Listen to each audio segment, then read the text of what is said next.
when I look at the coach firings, and we know what this has been, we know that guys like Deshaun Foster lost his job over at UCLA. You got guys who, let me see who else they got. Billy Napier at Florida, Mike Gundy at Oklahoma State, Trent Dilfer over at UAB, Brian Kelly at LSU, James Franklin at Penn State. Who else? Sam Pittman at Arkansas. There are a lot of jobs opening right now, and this is really what happens. But I guess the biggest question, or the question that you have to look at, is who's going to fill these spots. And James Franklin has already been in talks. I guess they're finalizing a deal with, and they got rid of the coach at Virginia Tech. And they already start finalizing some deals with James Franklin at VTech. Now, James Franklin went on, I think it was College Game Day, talking about how he going to win a championship somewhere else. I don't know about that one. I don't think he's going to win a championship at Virginia Tech. However, it is what it is. I guess it's interesting to see, though, or to wrap your head around, why is James Franklin jumping so early at this opportunity? Why is he not putting his name in the hat for a school like Florida, Arkansas, UCLA, which I think are all better jobs? Arkansas, Florida. My God, how do I forget Hugh Freeze? Hugh Freeze gone. Fired. Holla at you. See you later. So it's interesting to find out what or why do you believe a guy like James Franklin, who has done what he did at Penn State, stabilized the program from the whole. I mean, of course, Bill O'Brien took over the job for 2 years prior to James Franklin, but still, there was definitely remnants of the whole Sandusky deal going on there. Stabilized that program. They couldn't get over the Michigan hump, couldn't get over the Ohio State hump, but literally stabilized that program, because something as big as that scandal, something as large as that kind of scandal could crumble a program. And he came in and stabilized it. And then they fired him. And I understand why. I really do. I hate to see it for him, but I believe James Franklin reached his ceiling at Penn State. I don't think he's a Virginia Tech caliber coach. I think he get a different job than that. But I think he reached his ceiling. Brian Kelly at LSU. This dude had a 10-year deal. And I want to talk about this as well, the 10-year deal. He got a 10-year deal for $95 million. So that's $9.5 a year. $9.5 million a year. $9.5 million a year. And they fire his behind after year 4? Well, his buyout was what I think it was, 54 something million, 54 million. Like who said in the chat right here? Let me see here. Lil Vern says, those coaches getting fired is not a bad fire. The buyout is so beautiful. Gee, I would come. Listen, I get it. I'm not. I guess my thing is, though, Lil Vernon, is I'm not really tripping from a coach's perspective.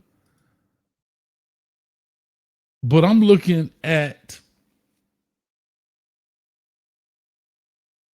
I think I'm looking at who's responsible or held accountable for these long year deals. We see one for all McCain fans out there. We see one in Miami right now, a 10-year deal, and people about ready to lose their mind and fly the plane for Mario Cristobal.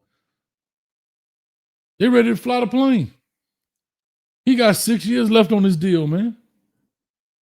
So when people come and put up these 10-year coaching deals, I don't understand why. I don't understand what would make someone do that. We saw Jimbo Fisher. He got bought out for 70-something million. Said what, 76 million? I think the total right now in buyouts, they calculated at $184 million. $184 million in buyout money. And we got people around here hungry. Bro, I would love to see the news report come out and say, hey, because we had to buy Brian Kelly out for $54 million, we just fired the dude, the AD or whoever put these deals together. Because how are they not being held accountable for that kind of money being tossed out of the program? I don't care if a donor is worth $1 billion, $54 million ain't nothing to sneeze at. Nothing to sneeze at. James Franklin got what, 49 million, 49.5, something like that. Again, they set for life, don't get me wrong. But from a business perspective, this is like bad business practice. So I don't understand how an institution can run on these kind of deals. I don't think I would ever give a coach more than 5 years. There's only one coach that I could say would be Nick Saban.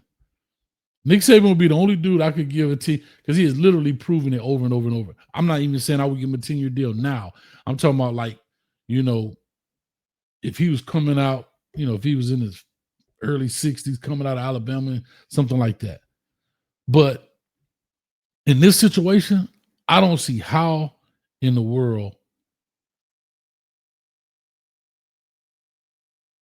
somebody could give somebody a 10-year deal and the buyout is crazy.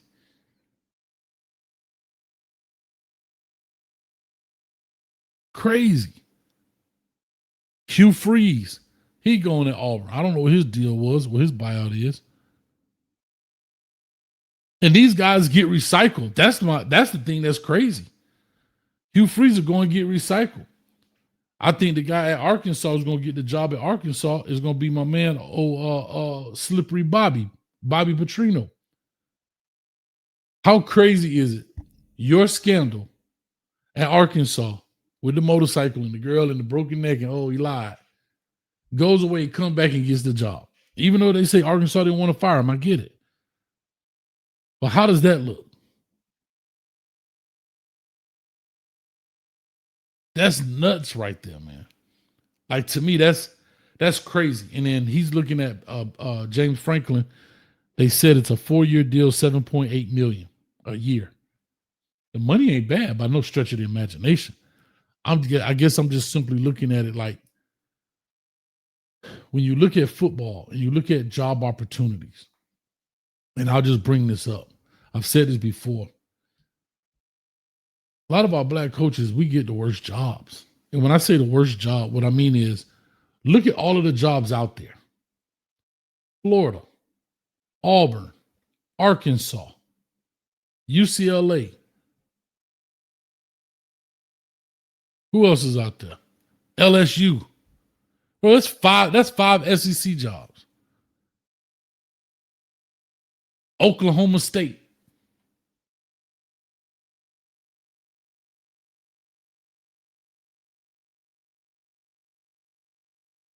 You think you're going to win a natty at VTech? All right. Man, into the sand, man. You about to go to sleep.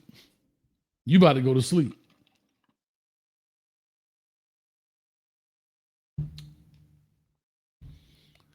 So I say all that to say, as I look through these things, like I said, we're not going to be on here long. We'll do about an hour or so. That's about it. I promise. But I say all that to say, when you look at these coaching jobs and you look at these different deals and these different opportunities and these coaches getting fired, do you think the 10-year deal is worth any coach in today's society? Because somebody put it up here. What coach we had for 6 years? I saw it right here. Oh, right, a CMB. Coach, who was the coach we had stay longer than 6 years? Exactly. Exactly. In the early years, and when you're saying we, I guess you're saying Miami Hurricanes, those coaches left for other opportunities. But then what about the coaches after Larry Coker? We getting rid of these dudes.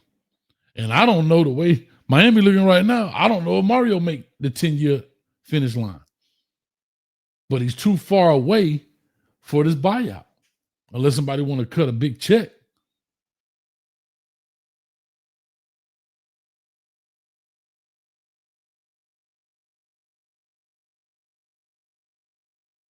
Right here, Juan says Franklin has an opportunity on VTech, but he can only rent at FSU in Florida. Okay. So what do you become? Mike Gundy of VTech?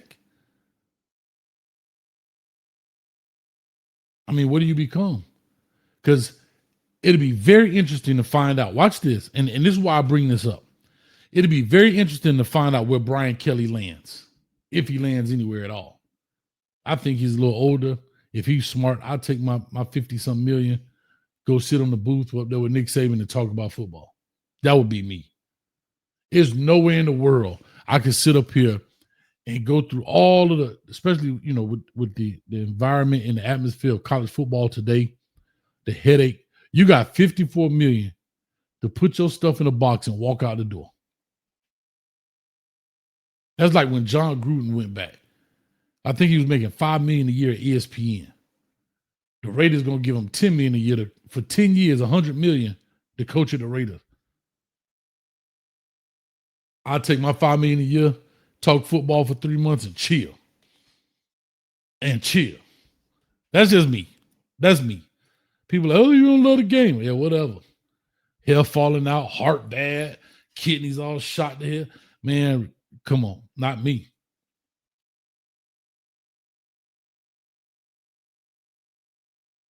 Pushback on Virginia Tech not having a chance at national championship. Michael Vick proved it can be done. Franklin easily can get experienced star quarterback.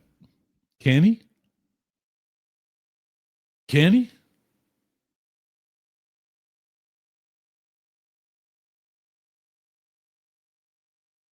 I don't know, man. It's tough.